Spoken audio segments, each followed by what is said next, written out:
like if you plead to 1-5 to life, like Zach. It's over. My life as I've known it forever is gone.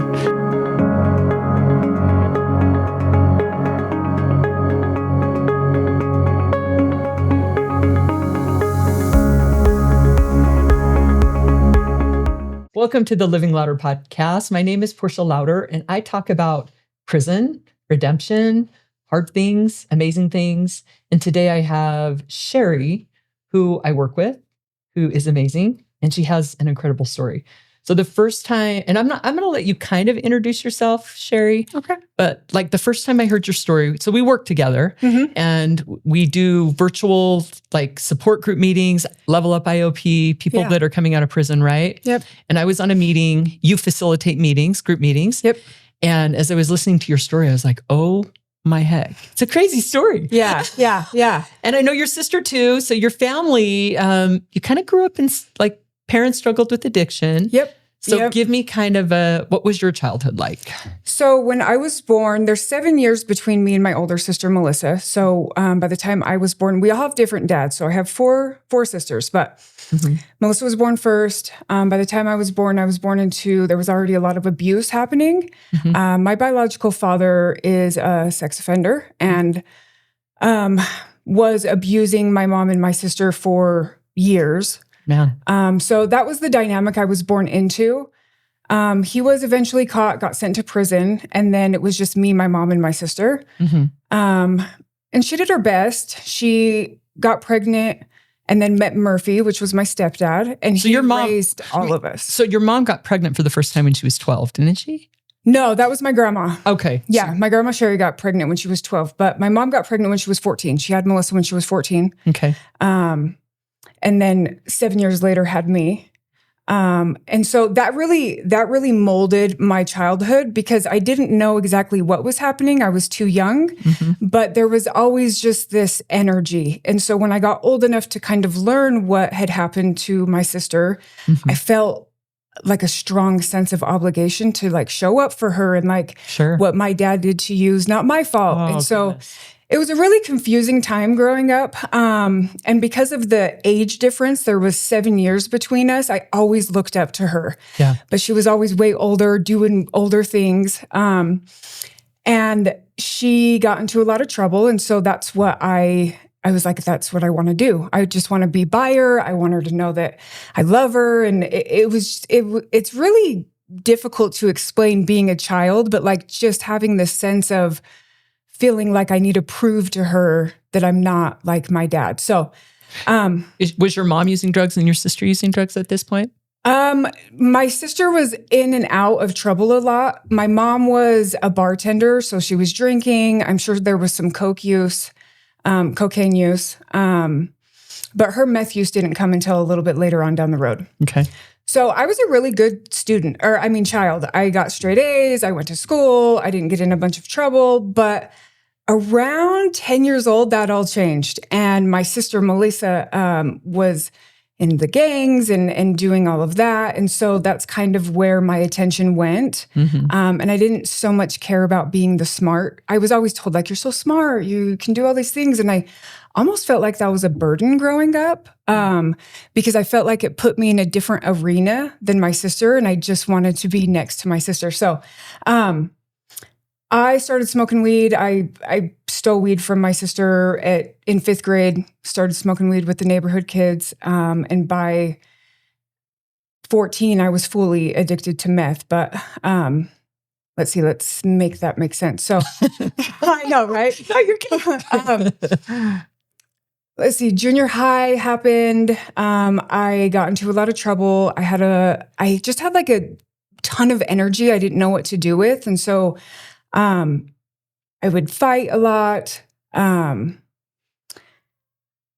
the end of 7th grade, I got truancy. And so that was kind of like the entering into the court system. And truancy is, if you're not going to school, they're going to hold you and your parents accountable. Like, why isn't your child going to school? Right. And it just kind of enveloped. I was running the streets a lot, not listening to my parents. And at this point,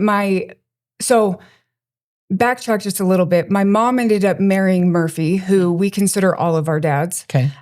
when I was 5. Okay. So right after my dad got caught, got sent to prison, my mom was pregnant, not with Murphy's child, but with my younger sister, Cheyenne. Mm-hmm.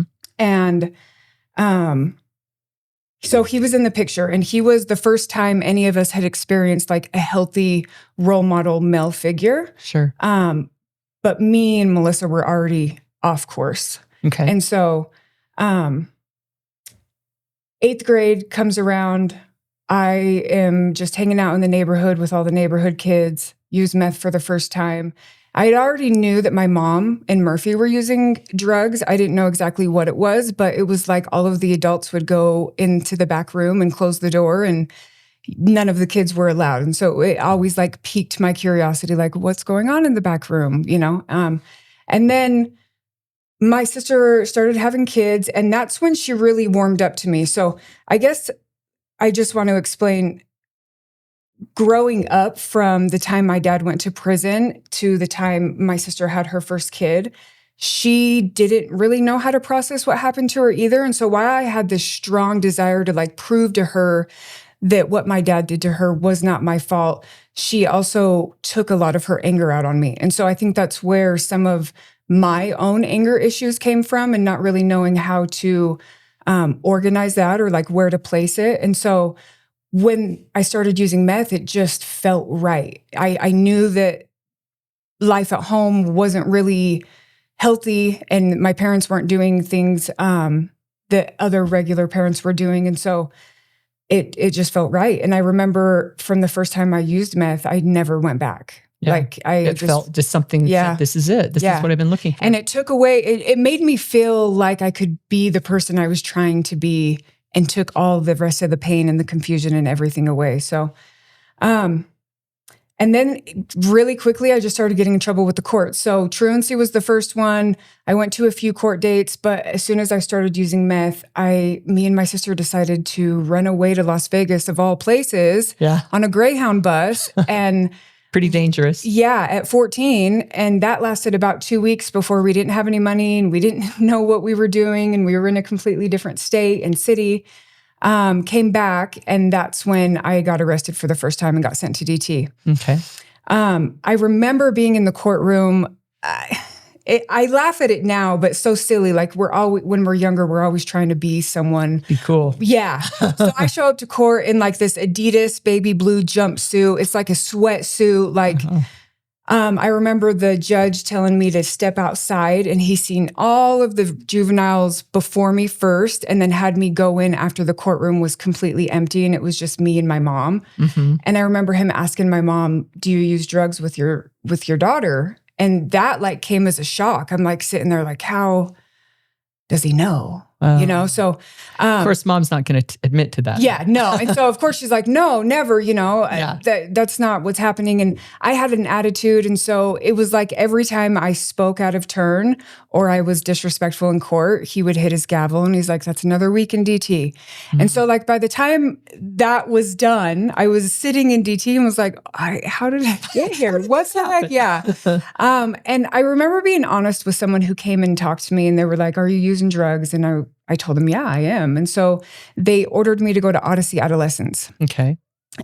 Which is a pretty strict program. It's an accountability program where you live there and they call you out on things, right? Yep. It was like a whole culture shock to me. Sure. I only lasted 'cause you're living in the criminal code at home. You're keeping all things secret. You're not, you're like, you've been told, don't tell the cops nothing. Don't tell, you'll end up in foster care. So you go into Odyssey. So you didn't last too long in Odyssey. No.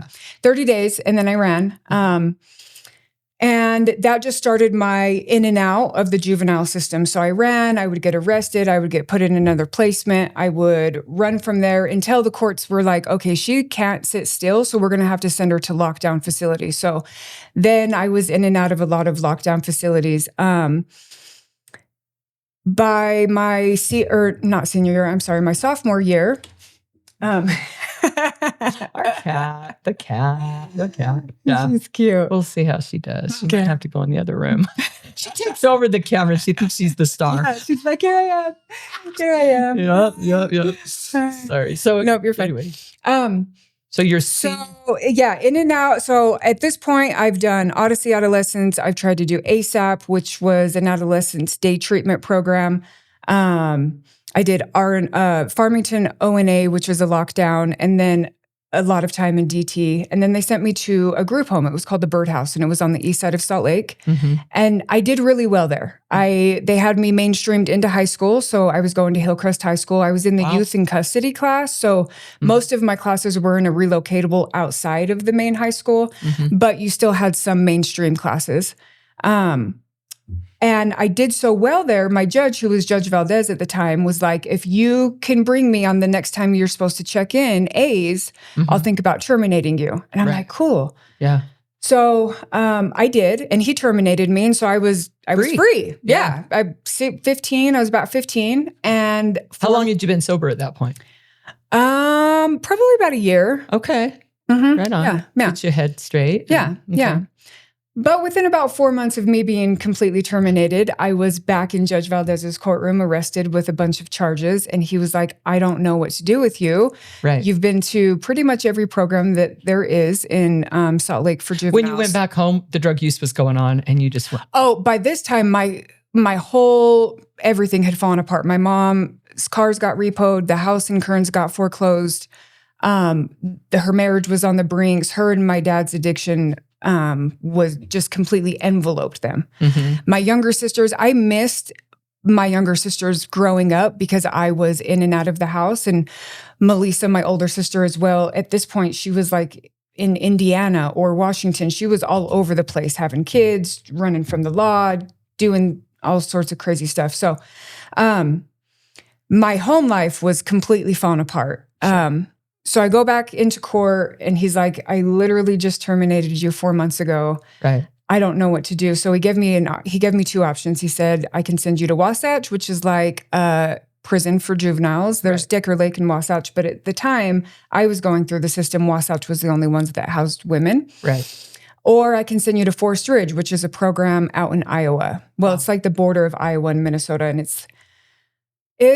so they sent me, so I chose Wasatch because I didn't want to leave state. And he chose Forest Ridge. Yeah. So I'm like, I don't know why you gave me an option, but I guess here we are. So they flew me out, shackled. It wasn't like Con Air because I'm still a juvenile, but like shackled on the plane as a juvenile with all these adults, like on a regular air. It was just a very interesting. Yeah. And I remember getting to the program in Iowa, and the first conversation they have is, go ahead and run. Most likely you'll suffocate in the cornfields because you won't know east, west, north, south. That's nice. I know. And I was like, in my mind, the whole time I'm thinking is, I don't care if you put me on the other side of the state, I'll run. Because that was just my mentality. Like, I just want to run. And so that being the first conversation, I was like, oh, I don't know nothing about cornfields. And like the drive here, those cornfields. Yeah. And they're like, yeah, we have mountains, and they're like hills. And I'm like, that is not a mountain,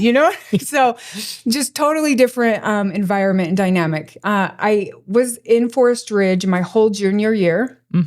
And it was like a mix between like a rehab and a boot camp and a reform school.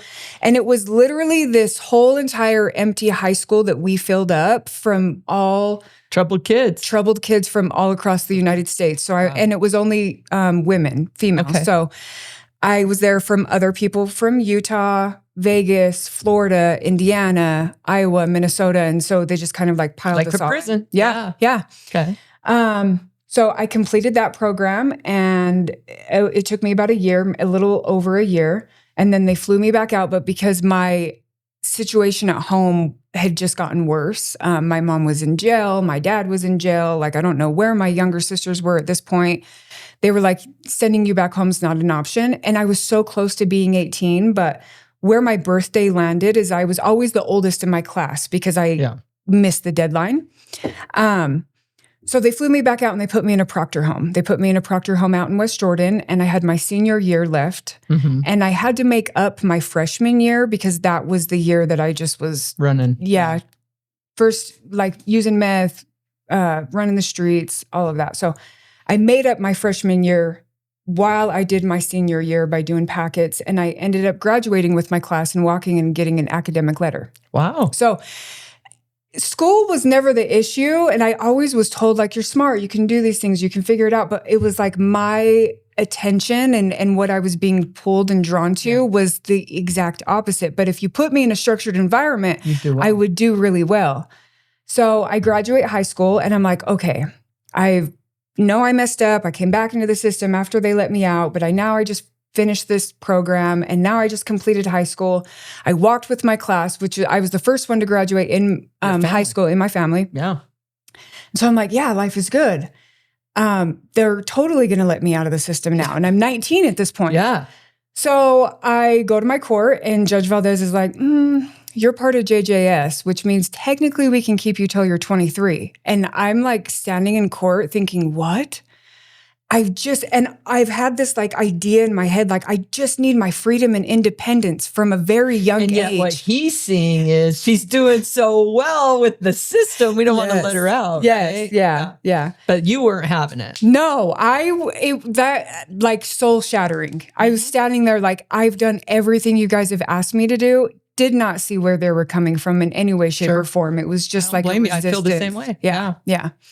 So when he told me that, I was like, oh my gosh. And I remember like venting to my caseworker. And she's like, well, you just got to do what you got to do. You know, you just got to like, you'll have another review and we can see what that looks like. And I'm like, well, do I have to stay in the Proctor home? And they're like, yeah. And I'm like, okay. It just didn't sit well with me. So my mastermind was like, well, I'm 19. Yeah. You can't be in both systems at the same time. I mean, I didn't even know if this was true, but in my brain, I was like, you totally can't be in both systems at one time. So let me go to the adult system. I'm going to go intentionally get in trouble as an adult now, and they'll have no choice. Like I'm forcing their hand to kick me out of the juvenile system, which it was a great plan to me at the time. I was like, I got this in the bag. It was a really good idea at the time. I've said that so many times. I know. And you know what I've learned since I've been sober now and I've gotten older is anytime I feel like I have a really great idea, I should probably talk to somebody about that. You know? Yeah. So shout out to Julia for that, my old therapist. She's like, yeah, you should probably call somebody. But so I go to the Kmart. It's not there anymore, but it's on Redwood and 41. And I just start putting stuff in my purse, like openly, like not trying to be sneaky, not trying to anything. I'll take one of these. Yeah. I'll take one of these.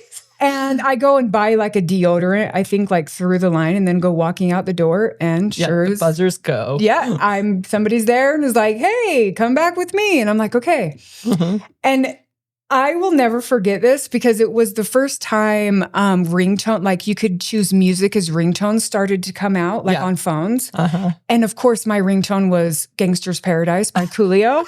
Okay. And I'm now in that back room, like if you get caught shoplifting with the people who catch you, and my phone starts ringing and it's Gangster's Paradise. And the guy's looking at me like, oh my gosh, I don't know what your future holds, but it can't be very good. Like, and so I didn't get arrested. I just got a ticket. Okay. But you're like, come on, what do I have to do? Yeah, but that was enough. So I remember I'm like, okay, now I'm going to have to tell like my PO and my caseworker, oh, I caught a charge as an adult, like, dang it.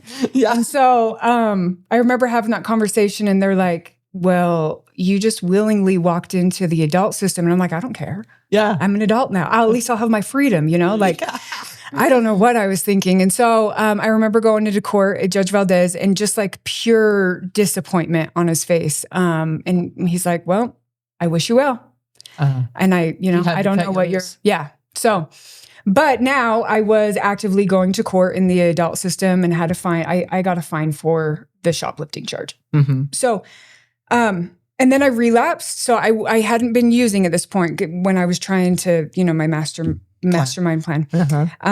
When I fully got out of the juvenile system and they like cut ties, I moved out of the Proctor home. And I do just want to highlight really quick, I was in a lot of placements. I don't even think I really touched on all of them when I was younger. Type of placement. Yeah. Well, it was more Proctor, not foster, because I was taken from my parents because I was the problem, even though there was a lot going on. Yeah, but I never spoke on that. I didn't want my sisters to get taken away. I didn't never, which is very common for kids. Yeah. So it very much so looked like I was the problem. Yeah. Sure. So my last Proctor house, even though I had a different agenda, they're still in my life. Well, good people. Valerie, yeah, she actually still does my hair, but she like even wrote me when I was in prison. And so there are good people out there that want the best for you. Just hard to let them in. Yeah. And it's very selective because there were a lot of houses and families that I went to that were not as kind and wanted the best for you. So I ended up relapsing with my older sister, Melissa. And at this point, I had not experienced using drugs with my two younger sisters. But my younger sister, Cheyenne, was actively in her addiction as well. And so it was like we were just all getting high together. I ended up meeting this gentleman through my older sister. So he was a drug dealer of my sister's, and he was just always around. He was always in the rooms. He was like coming and dropping stuff off. And one thing led to another. And I remember my sister approaching me and being like, hey, Yvonne has like a negotiation for you. And I'm like, what could that be? And he's like, if you'll marry him for his papers, he'll basically take care of you. Like he'll get you a car, he'll let you live with, or in his house, rent free, give you drugs, all this. So at 19 years old, just getting out of the juvenile system, thinking I'm like hot shit or whatever. And I'm like, oh, this is a perfect plan. Like thank you. Like what? You just want me to marry you so you can get your paper. Yeah. That wasn't the case. That's not how it went down. I did marry him. We went to the courthouse. I married him, but I got pregnant a little bit later on. With his child? Okay. I miscarried the first one because we were still all of us actively using. Yep. Sure.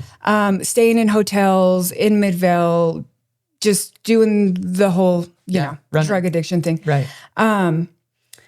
Miscarried the first one, got pregnant again, and I ended up having my son. So I have one child. And it got to a point where I was like, okay, none of this is what he said it was. Right. Was it abusive? It was. He was very possessive. I was 19, 20 now. He was 7 years older than me. And so there was still this like, oh, I've never been to a bar. I've never been to a club. I'm not even old enough yet. But like, even though I had been to the bar, but not legally. Right. I was wanting to experience life. And he was like, no, you can't leave the house. And slowly but surely, he even alienated me from my family. Like all of a sudden, he had put in my head that like my sister was against me and my mom only showed up for certain things. And so we got ourselves into this apartment. I'm pregnant. I end up having my son.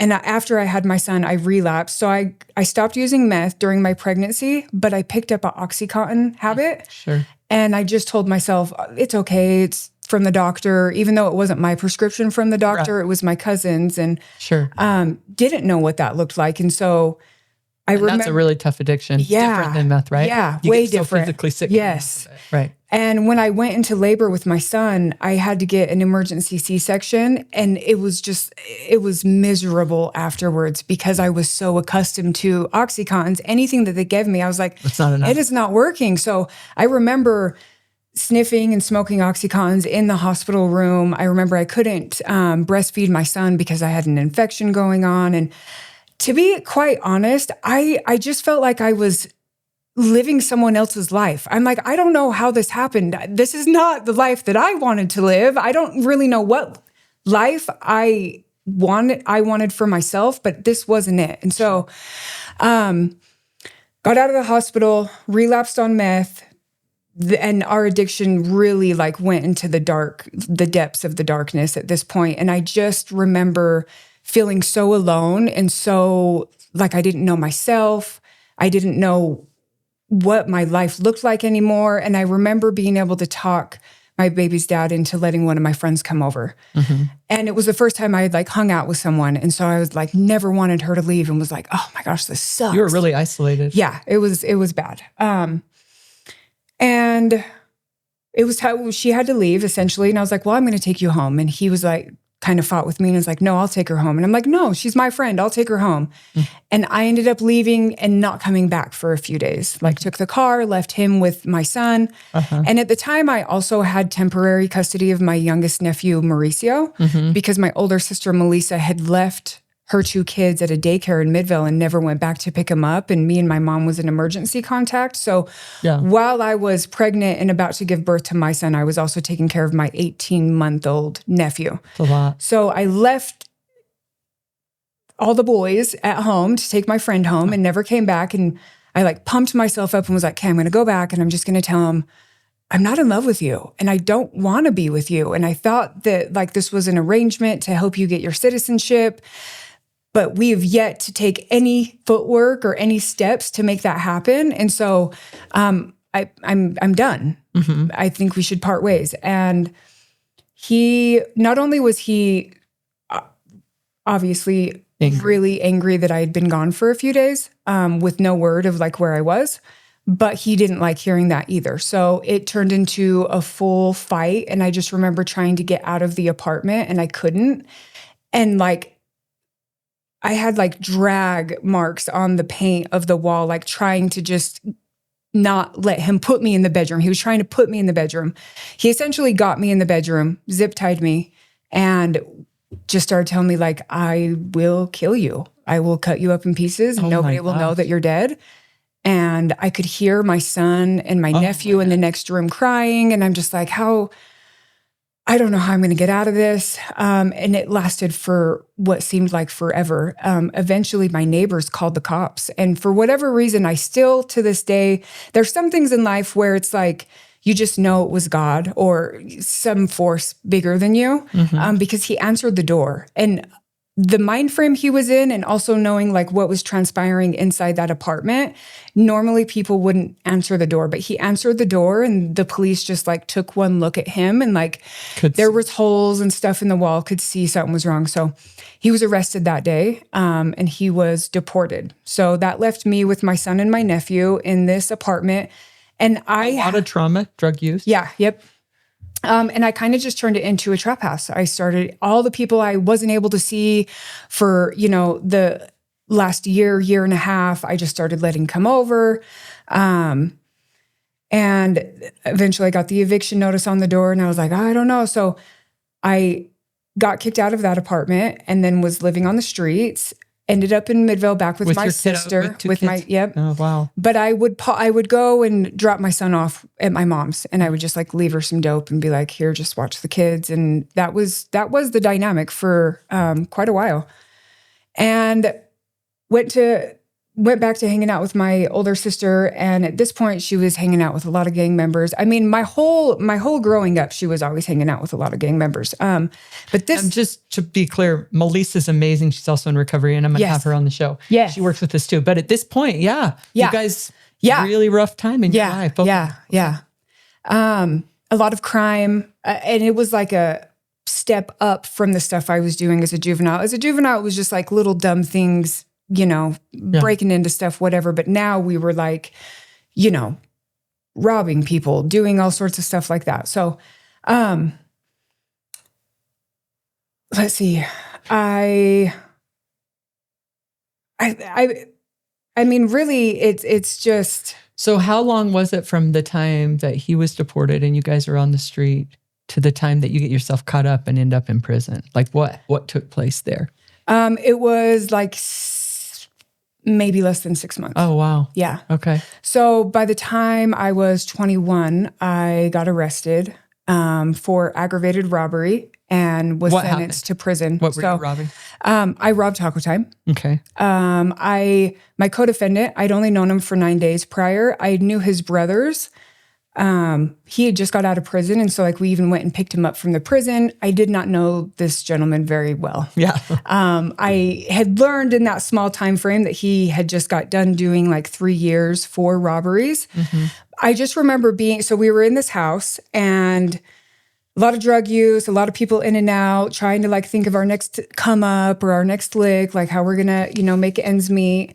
And I got myself into a car and it just got repoed. And I was like, I'm so sick of losing everything. And like, I can't maintain anything. And of course I didn't recognize it was because I wasn't doing anything to try to maintain anything, but it was just like, oh, poor me, Yeah. The world's against me. And so, I just one day was like, if you're not going to help me, then you're against me and you guys can leave. And because it was like all these guys, like hardcore gang member guys, were just taking up space in me and my sister's house. And me and my sister were the ones who were getting the drugs, making sure we had food, making sure like whether we were out there having to commit crime. And so I was like, when are you guys going to like do something? We're paying the bills around here. You know? And so like, it really, like I just woke up one day and was like, somebody's going with me and we're doing something and we're coming back with money today. Like that's the way it's working out. And so when I was in the Proctor home before I graduated high school, I actually worked at Taco Time. Okay. So you knew the deal at Taco Time. Yeah, I did. Okay. So they're like, well, you need to come up with something. And I just was like, well, I know the whole in and outs of Taco Time. So we'll go hit Taco Time. It will be late. It's just a bunch of high school kids. You know, it's going to be easy. You're not going to hurt anybody or anything. Not going to hurt nobody. Like I really thought it was just going to be so simple. Right. And that was not the case. And so, me and my co-defendant, we get into a car and we have everything mapped out and planned out. And I knew that there were no cameras, there were no security cameras. And so we got there a little bit late. Doors were already locked. So I was like, okay, well, I didn't come all this way just to come this way. So we pound on the back door. And the next thing I know, I just remember like, I don't know if you've ever been in close proximity when a gun's being shot, but it's like, you can't think. The noise is very loud. Yeah. And so as soon as the door opens, the next thing I know is I'm just like kind of stuck in a stance of like, ooh, like, you know, you hear something loud. Yeah. And so like, I essentially like snapped to, and again, the gun he's like just shooting into the building, my co-defendant. Yeah. We had not even entered the building yet. And I had let go of the door handle and the door slams and I'm just looking at him and I'm like, what are you? And at this point, I don't know if anybody's hurt or not, but I'm like, now we have to go. Like we can't even. So we take off running. The car that's supposed to be waiting there for us is not there. And I run into a neighborhood, go into a shed, and I'm like taking off the bandana, taking off all the things. And instantly I hear sirens and I'm like, oh my gosh, this is so bad. And I'm looking at my co-defendant and I'm like, I can't even process how mad I am at you right now, but like, we just need to get out of here. We need to get out of here. Yeah. So we take off all the like incriminating clothing and I'm like, you go one way. Take a deep breath. We're going to just walk. We're going to walk out of here. And so I remember being, it was in West Jordan. So we come out of the neighborhood and there's 90th South right there. And like, I'm literally seeing real-time cops like fly by and are going to the Taco Time. And I'm like, we're just going to walk and we're just going to pretend like we don't know, you know? And so got into another neighborhood. I made a phone call. Somebody came and picked us up. I got back to the house that we were staying at, and it was just like pure pandemonium. Yeah. My younger sister had the news on. It was instantly like somebody was being life flighted to the hospital. Somebody got shot? Yeah. Oh my goodness. Yeah. Life changed in that moment forever for you. Yeah. And for somebody that was shot. Yeah. And so and then his older brothers, so my co-defendant's older brothers, come in and they're like, where's the gun? And then it was almost like my mom was there and she was like, take all your clothes off. Like, we got to burn them now. And oh my goodness. Just everything's moving so fast. And Very all surreal. I can think is like, how did this happen? How did this happen? And then it was like my co-defendant started saying, well, I left the gun in the shed. And I'm like, you did what? Oh, wow. Like how? And they're like, well, this is your fault. You have to go back and get the gun. And I'm like, that's not my fault. I didn't, first of all. Yeah. I did not just start shooting people when the door opened. Right. Nor did it, you know? And so I'm like in this push and back and like, I'm not fixing this. You guys need to fix it. This is not mine to fix. Yeah. But after so long and just feeling, I often would find myself in this mentality of, F it. If you guys aren't going to do it, then I'm just going to go do it. Nobody else is going to step up to the plate, then I'm just going to go do it. I don't care. I'm tough enough, whatever. Right. So a couple hours go by and I go back for the gun. And I'm like, for sure, things will be like settled down at this point. And I remember being dropped off and I'm walking up the driveway trying to get into the little back shed of the house that we were at. and it's all pitch black. Like you don't hear sirens anymore. You can see some lights are still on. And like we were literally in the house right behind. There was just a brick wall separating Taco Time and this.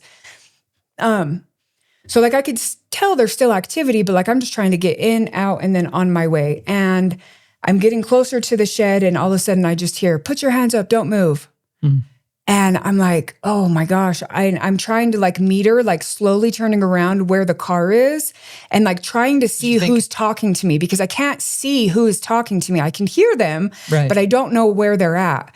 And so I keep walking and then I hear it again. So then I turn around and I'm getting ready to just book it. And I'm just like, I'm going to run. And all of a sudden someone steps out and they have a gun pointed towards me. And he's like, "I will shoot you. Don't move."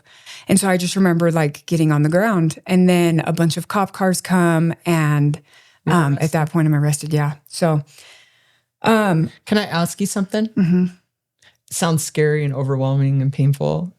And also the beginning of something new. Yeah. So you don't know what's going to happen. You've got kids. You've got your family's all using. Yeah. And you know it's serious. So they take you to jail. Yeah. Oh, yeah.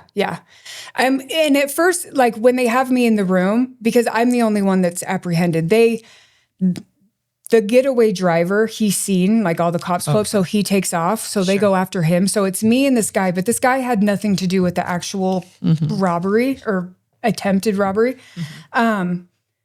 We're both arrested. So they have me back in the room and they're really they don't think it's me. Yeah. They're and like, it wasn't. Yeah, well, they're like, "We know that, this wasn't you, but we also feel like someone's putting you in a bad situation to try to come and clean up a mess." And I'm just like, I don't, I'm just sitting there. Yeah. I'm like, I don't criminal code. Yeah. And in my brain, I'm like, well, they definitely don't think it's me. I don't know how that's, possible, whatever. And so my phone keeps ringing. And the guy who was arrested, I don't even remember this guy's name. The getaway driver, I didn't know him for very long either, but I don't even blame him, but he tells it is what it, he's like, this is what happened. And this is where the rest of the people are. And he should. Yeah. Now you know that, right? But at that point, my phone keeps going off. And so they like trace my phone back to my mom's address. So now my mom's being woke up in the middle of the night by all these cops. And they're like, woke up in the middle of the night, but where's, this phone is registered to someone in this address. And she's like, no. Anyways, they find the location of the house that I'm staying at and where everybody else is. Well, my co-defendant had a very telling face tattoo. It's like a spider web that came down off of his forehead that covered most of his face. Those tattoos, man, those face tattoos. Yeah, they'll get you. Yeah, they will. Don't be doing no face tattoos. Yeah. So, they like surround the house and they pull everybody out and they find my co-defendant. So now it's me and my co-defendant. And all of this is happening unbeknownst to me. Okay. I'm in the back room, like kind of the cops are getting irritated with me because I'm not saying anything. And I remember they came and they brought like a Pepsi and they were like, "Here, you must be thirsty." And I open it and I take a drink, and one drink, they come and take it from me. And they're like, "No, we're going to need that." And I'm like, "Oh my gosh, like this real. is real." This is what they're doing. They're playing games. Yeah. And they're like, "Well, can we, they're asking if they can do like tests on my hands. So like, when you shoot a gun, like the dust will back." And I know that I didn't shoot the gun. Yeah. Yeah. So I was like, sure. Not really knowing what my rights are either. So what's crazy is me growing up through the system, I really didn't know other than you just don't say anything. Right. But I didn't know anything else as far as that's concerned. Right. Yeah. And so, they didn't ask for a lawyer or anything? Not right away. Okay. Yeah. So I'm just sitting there. I'm like just trying to buy time. I'm like, they're either going to like take me to jail or I don't know. And I don't know why they're letting me sit there for so long. But like on the back end, they're cleaning surrounding my house. They're arresting people. They're pulling people in. I had no idea my co-defendant was now in the same building being interrogated in a different room. Yeah. And he's making it seem like I forced him to do this. Sure. And it was all, and so I didn't learn that until later on. I was already in jail. But needless to say, they didn't get anything from me. So they finally were like, "Okay, we're gonna arrest you. We're gonna charge you, and we're gonna book you on murder," because they told me that the guy had been killed. The lady, the victim, or it's a woman. Yeah, was not going to survive. She survived, but at this point, I didn't know any better. Okay. So when they pulled me out, they pulled my co-defendant out of the across interrogation room and walked us both down and put us in the same cop car, in the back of the cop car. That's kind of eerie, huh? Yeah. And so I'm like, as I see him, I'm like, how in the hell do they have him here? And when they put us in the back of the cop car, I'm like, what is going on? And he just starts like talking. And I'm like, no, like this does not feel like something's not okay. And we drive all the way to ADC, and I'm like, I'm not saying a fucking word to anybody in this car. They book us. I later find out that they booked me on aggravated robbery, obstruction of justice, and a couple other charges. And I'm now in jail. And every time the news comes on, I see my face and I see his face, and I just see the same thing replaying. But in my mind, I'm like, I know that the lady's not going to die, but I don't know the severity of her injuries. But I'm like, I've never been in trouble as an adult yet. So I'll get probation. Probably. Oh, you thought you were going to? Girl. Yeah. I'm thinking about me. I feel like I would be sitting there going, it's over. My life as I've known it forever is gone. The first 30 days. Maybe. Yeah.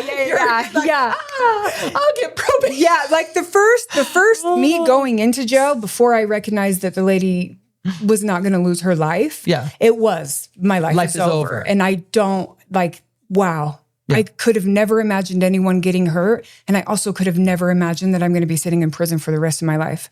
But then I start going to court dates, and I learned that she's going to make it, but she has a bullet stuck in her spine.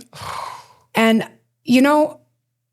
it's important for me to share this because I also recognize, I didn't have the right mind frame. It was almost like I was upset. I was upset at my co-defendant. I was upset at the victim. I was upset at I was extending all of my frustration that I really felt about myself, but I was putting it on other people. And so I did come across as like I had a chip on my shoulder. Very much so. You've been through a lot of hard things. Pretty hard at that point to really understand the severity of what you had done because of where you'd been. Yeah. Somebody like me that's never had any of those experiences would have a completely different experience than somebody that's grown up with gang members, a father that went to prison for a sex offense against your sister. I mean, your mom's a drug user. It's like, and that's something I want people to understand. There's a different mentality. Oh yeah. Like it's miraculous that somebody even comes back from all that. Yeah. But at this point in time, you're not looking at him going, what have I done? Yeah. Although that probably comes at some point for you. Yeah.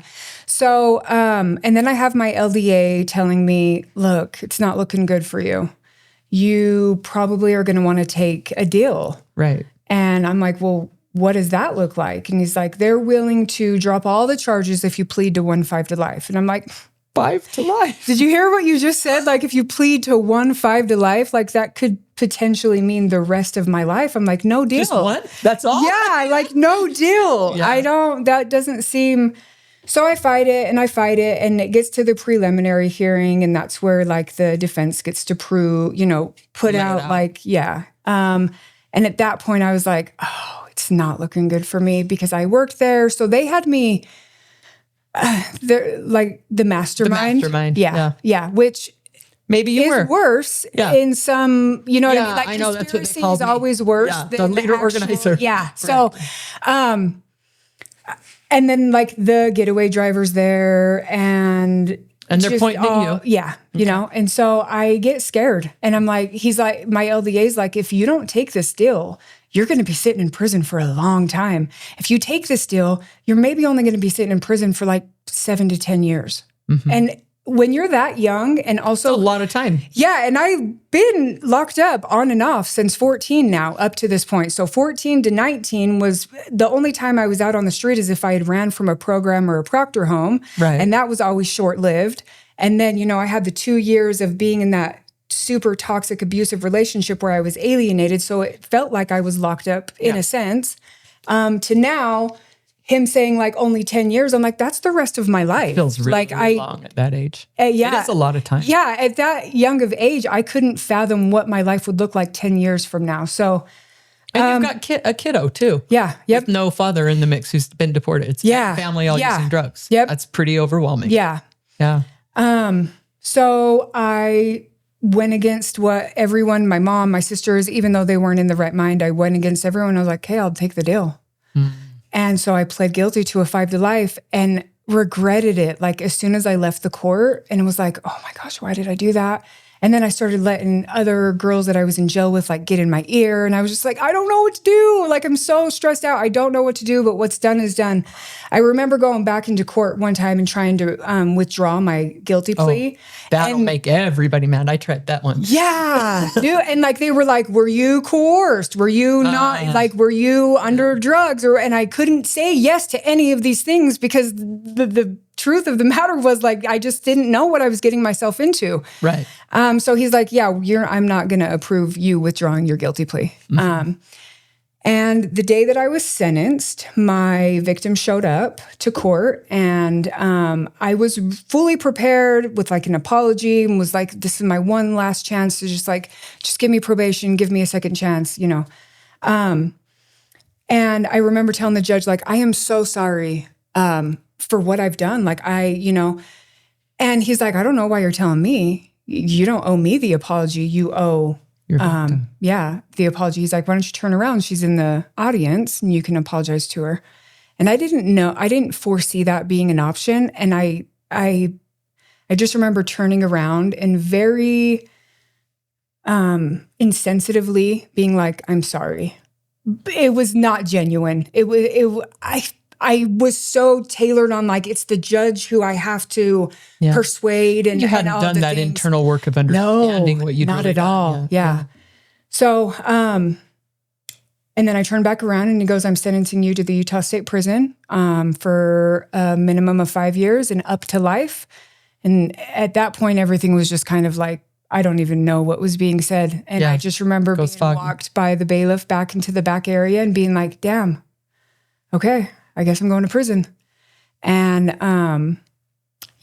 the next week I got Fort Worth and the prison came and picked me up and I fished in 2010. So, and that was an experience, you know. I grew, so my first 2 years in prison, I got into a lot of trouble. Sure. Drugs would come in. I was doing the drugs. I was always fighting. I felt like I was trying to still make a name and a reputation for myself. And so kind of going back to when I was younger and just feeling like I had that obligation to prove to my sister, not only do I want you to know like my loyalties lie with you, but I want to be recognized in your eyes as someone who is hard, you know, tough. Gangster, tough. Yeah. And that followed me. And then so I make it to prison and I'm like, well, this is the best place I could potentially work on my reputation. So like, I guess it's a free for all. Yeah. And I remember, gosh, it was probably only been like maybe 60 days since I got out of R&O. And I got into a fight with a girl and I was really trying to defend my cellie and she got herself into those are always the worst. Yeah. Yeah, you got to stay out of that. Yeah. So I got my first PI right out the gate. And PI is punitive isolation. It's the shoe. Yep. Okay. But they don't take you anywhere. You just have to stay in your room. You only get to come out of your room Monday, Wednesday, Friday for 15 minutes to shower, make a phone call, and then you're in your room for the rest of the time. Okay. I remember Captain Greenwood coming and pulling me down and he pulls me into the case manager's office and he's like, I don't understand you women. Like you get here and you act like cavemen. Like doesn't it bother you that you're locked up and you're locked down while you're locked up? Like, what does that mean? And at first I was like, you don't get it, dude. Like, whatever, this is what we do. But that followed me later on in my prison stay and was like, yeah, that is It's weird. interesting how things that maybe didn't, I tell people this all the time, like you hear something that's really profound, but it doesn't mean anything at the time. Yeah. And then down the road, you're like, oh. Yeah. And I met a lot of girls that came in that were escalated because of the lifestyle they'd lived. Yeah. But man, give them some time and get to know them. Like, the connection, the love that we share. Yeah. But it takes some time. It does. And I'm coming from where it's like, I just always have this own stigma for myself where I'm like, I don't get along with other women. I just have homeboys. So when I got to prison and you're just surrounded by all women, it gave me a different view of us. And I'm like, I'm a woman, but I don't identify with other women. And so it was like, oh, we're fierce. And so like, we're really strong. We have strong. nothing to show for anything. We're all at our rock bottom. Right. And I'm seeing these women like show up for themselves. other. And And so, it was an eye opener for sure. And on a 5 to life, you don't get to see the board for 3 years. So my first 3 years in prison, I had absolutely no idea how long I was going to do. And of course, you ask other people, like, what are you here for? What do you think? You know, and a lot of other people think that they're their own lawyers. And so they'll tell you what they think. And so I'm like, I got to prepare myself for 10 years. Like, that's what I feel like I need to mentally prepare myself for. And when it came time for me to see the board, I was like, I better clean up my act. So I'm not going to be getting in trouble no more. I'll go get a job and I'll like try to be, consistent, and went to the board, had a lot of good energy. Like, I went there with a plan, and I was like, I'm going to pay my restitution off. And I went there with a plan with that. So when I was ordered prison, I was also ordered $118,000 in restitution. And so I just like created this, again, mastermind plan, and was like, I'm going to go and present myself in front of the board, and I'll have all these things, and they'll be like, yeah, we're going to let you out. So that wasn't the case, but I got my date to about 2 weeks later, and it was like another 3 years. So before you'd see the board again. Before I got out, I got a release date. I didn't get a rehearing. Okay. Yeah. So it was you have a date. Yep. Okay. Yep. That's helpful. Yeah. And I just really made prison like my own. I didn't hard time it. Like, I didn't get any visits. I didn't make very many phone calls. My family was still... They couldn't send the money? Nope. Doing it all. So like, I learned how to create my own hustles in prison, painting t-shirts, making rings, doing anything and everything. And really just like, it was my own community outside of the community I knew. Yeah. And I was also welcomed and like put under the wing of a lot of the lifers, because even though I might not have, I wouldn't be there for my whole life. You had a life. You're there attached. for that. Yeah. And so they take that. They're like, all right. Yes. Yeah. So shout out to all of them for that, because that really did make a difference for me. I love doing time with lifers. Yeah. They were settled. Yeah. There's a different mentality. I mean, they just knew how to do time. Yes. Yeah. Yep. Compared to everyone who just kind of The made short it like time they're just coming in, acting a fool. Yeah. So, let's see. Let me back up a little bit. So when I fished out of RNO, fished into Main Pop from RNO, I received a letter from my mom, and she was like, "Look, none of us could have anticipated you were going to be sent to prison on a 5 to life, but now like it is what it is. I can't take care of your son anymore. Like, my life is on the brink. Like, my sister Cheyenne now had tried to commit suicide. My mom was having mental breakdowns. Her and Murphy were completely separated, living in different, just their lives had taken different paths. And my mom's addiction, like, she's like, he'll be fed and like clothed, but like, I can't give him the attention and the affection and everything that he needs. And I don't want him to be taken from me, but I also don't know what to do in this dynamic. And I'm in prison, like, I don't know what to do in this dynamic either. Right. I guess try to find his dad. And that was the best I could come up with. And that's saying a lot, a lot. So, wow. Yeah. I got another letter a couple weeks later, and my mom's like, "Hey, I found him. I'm going to take the Greyhound, and I'm going to take your son, and I'm going to drive him down to Mexico." Oh my goodness. And so my son has been raised by his father in Mexico his whole life. Wow. So how's he doing? He just turned 16. He's doing well. He actually lives in Utah now, but that's his dad came with him, and it's a different story. Yeah, we'll touch on that here shortly, because that's really new. But so I finished out my prison. How long? stay. How much time sober did you get while you were in prison?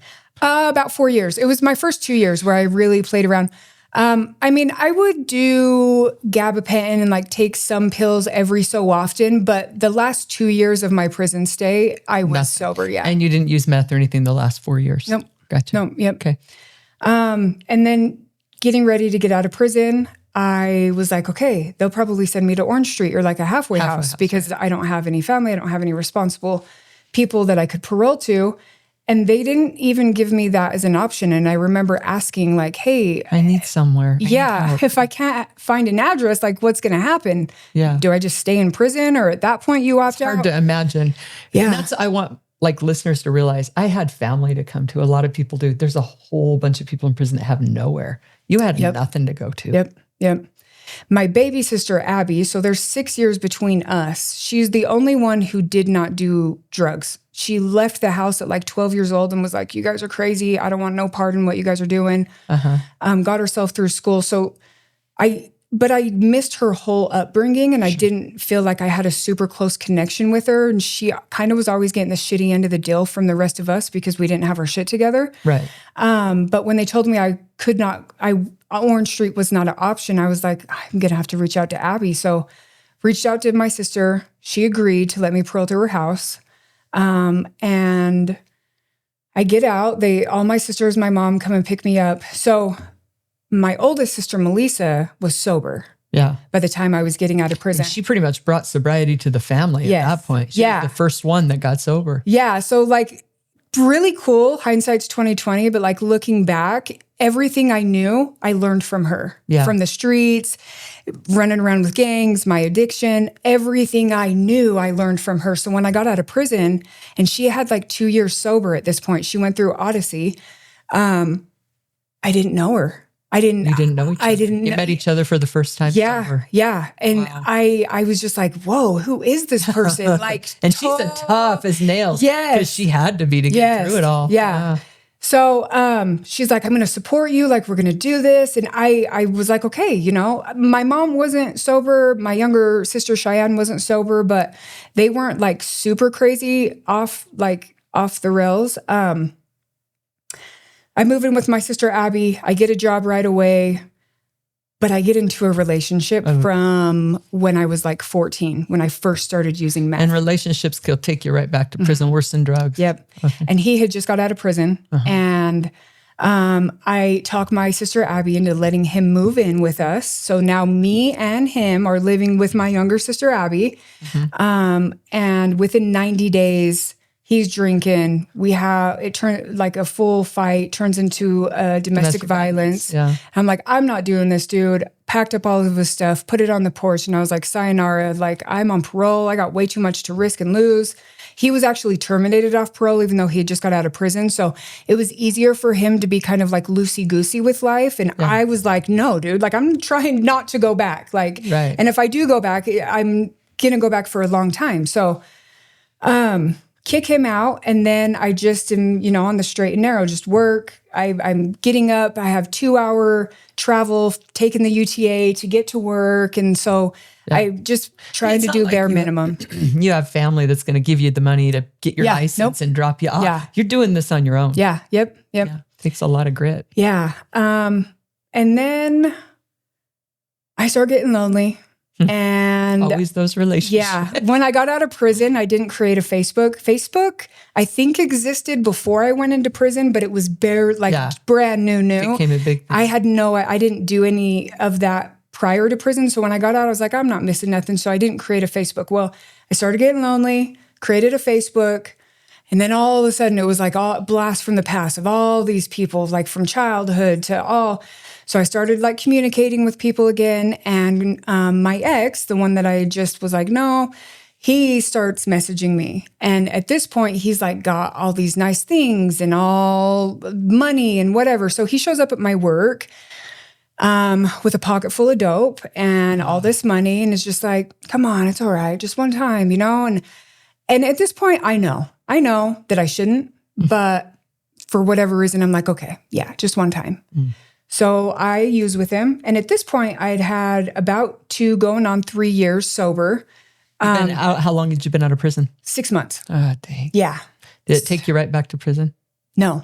Wow. No. So they had me go into Odyssey GOP as a parole stipulation. Like even though I had completed Excel while I was in prison, I got out. And they wanted me to get a drug and alcohol assessment still.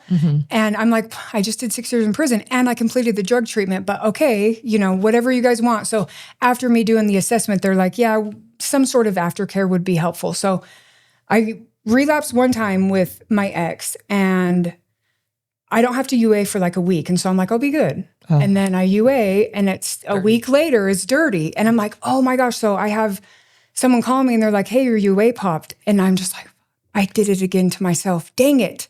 They're like, well, we're going to give you an opportunity to tell your PO instead of us telling your PO. And I'm like, okay, great. So I tell my PO, and he's like, you are on zero tolerance, but I'll give you one more chance. And I'm like, okay.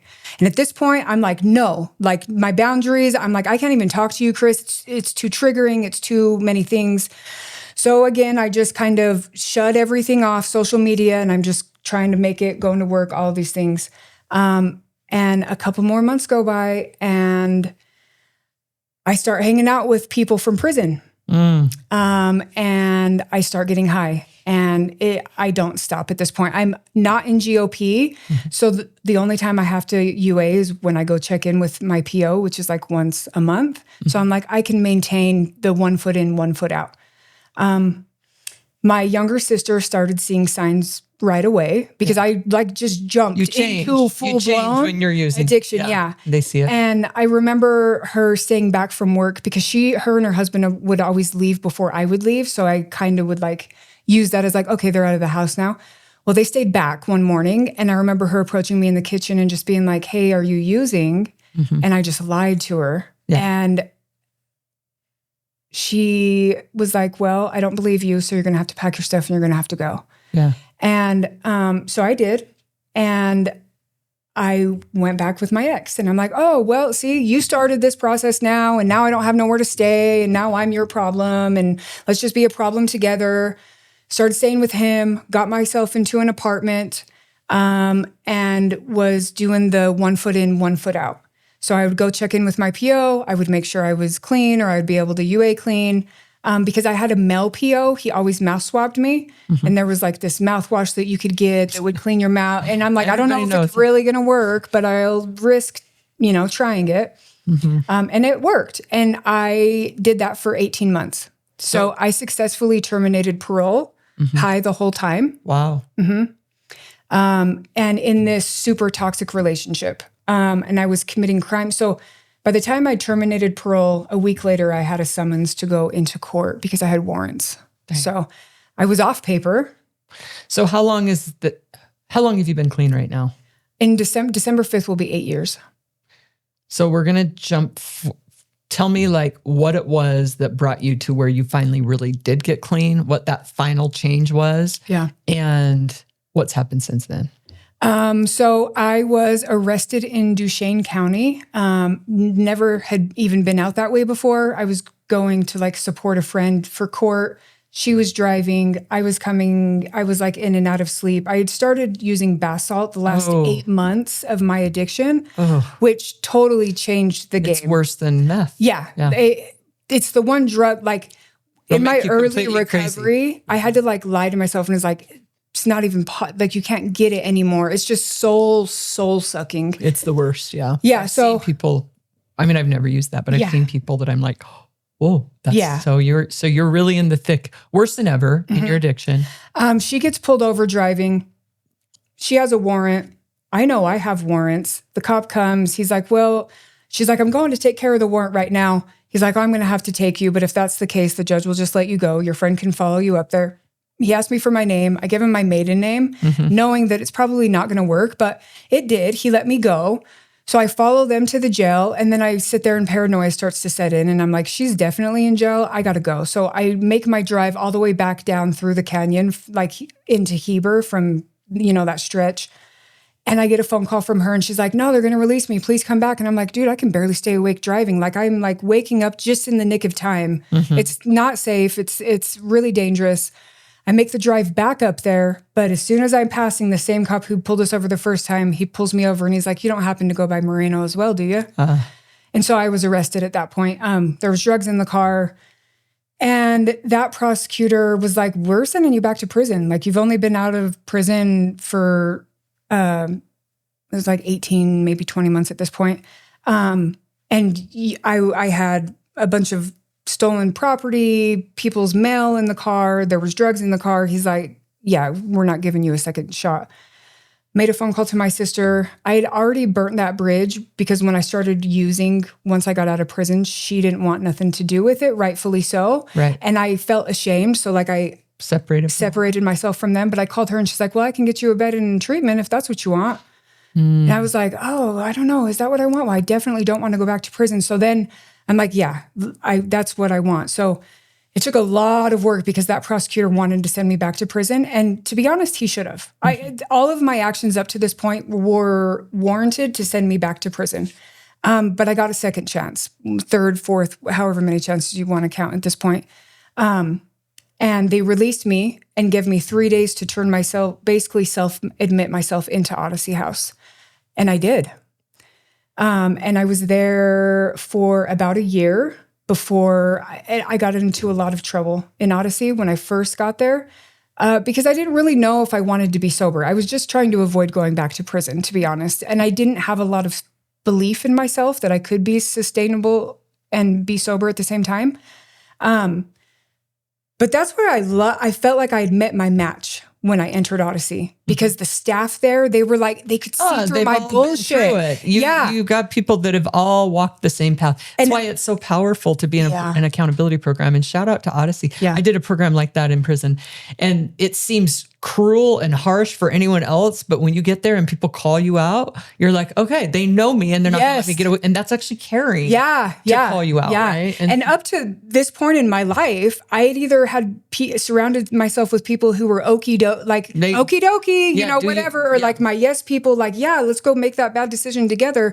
Nobody to be like, quit bullshitting, you know, like, let's keep it real. So I had to kind of dig myself a hole and like do what I needed to do. But then it was like they were talking about kicking me out of the program. And I was like, oh my gosh. I want this. Yeah. And at this point, some of the things started setting in and was like, maybe it is a possibility. I see all these people that I have a lot of respect for and they're doing it. So I didn't get kicked out. And at that point, I made a commitment to myself. And I was like, from this point moving forward, I will run a clean program. And that means I will openly hold people accountable, which was so foreign to me. Oh, yeah. Because I had challenging so much the criminal code. Yeah. But I was like, it's now or never. And I also recognize somebody sat me down and was like, what do you have to lose? Like, honestly. You've lost it all. Yeah. And if this doesn't work out, if you take the leap of faith, back to the street. You can always, the streets are not waiting for you. Nowhere. Yeah. So I was like, good point. Nobody's ever like mapped that out for me, you know, because I'm always like, I need my freedom. I need my freedom. It wasn't like, but did you feel free? Like when you were running the streets, like no. Yeah. Oh no. Like, do you feel free now? Oh yeah. Oh my gosh. You just don't know when you're in the thick of the addiction, right? Yeah. Yeah.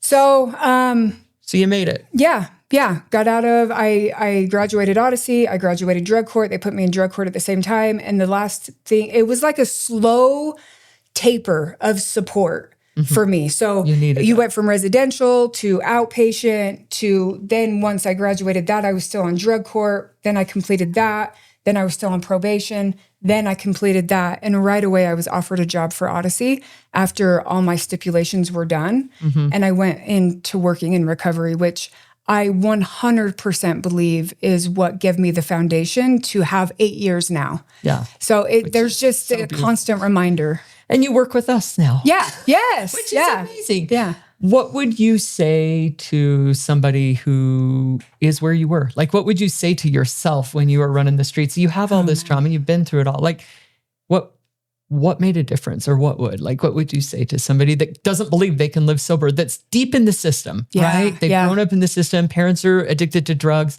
They've never known anything different, and they can't see what you have now. Yeah. First, I would say we're only prolonging the inevitable. I am a very firm believer that there is a day that you will answer for things. And so a lot of us, we get caught up in the mentality of like just trying to avoid a specific experience, but we're prolonging the inevitable. My whole life, I was trying to just prolong the inevitable. It was only a matter of time before I self-destructed and found myself in worst case possible scenario, even though I wasn't willing to be honest about that or see it real time. And forgiveness, self-forgiveness. Like I recognize that what I went through when I was growing up, a lot of those things, especially when I was younger, was outside of my control.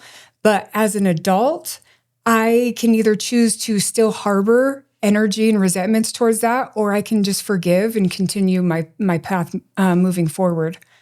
But the biggest thing I think for me is also not being afraid to try something new. You know, I worked really hard to put myself in this box because this box is what I felt like was attractive to me. It was acceptable to me, but I was in a box. Yeah. And so what I've learned now in this 8 years since I've been sober is there's so much more to life that is not inside this box. And we're really selling ourselves short and doing ourselves an injustice when we feel like because life handed us a certain hand, we have to continue that trajectory. Oh. Yeah. Do you think because of what you've been through, you can connect with people in a different way? Oh, yeah. Like the people that you work with that are leaving prison right now, do you get them? Yes. Yeah. You know, it's interesting too. After you are sober for a long time, and even I've been September 22nd of this year will be 10 years since I walked out of prison. So I never went back to prison. Yeah. Even though I didn't get my life, squared away right away. You were still in the thick of it. Yeah. But I never actually went back to prison. And so, but we have been back now. Yes. So it's like those experiences going back in and I'm like, yeah, okay. Because after a while, you just get accustomed to like, this is my new life. This is my new way of thinking. And like having to remember some of those most vulnerable or darkest moments. Mm-hmm. Women's prison is a lot different than men's prison. I don't want to compare it in any way, shape, or form because it's not comparable. But when you go in there, those women love you. Yeah. They love you. You go to Orange Street and they're just like, there you are. Yeah. Like, I think that there's a lot of tender moments too. Yeah. Yeah. Like I had fun in prison. Yeah. I don't think, but it was like silly. It's still dark and like miserable in its own way.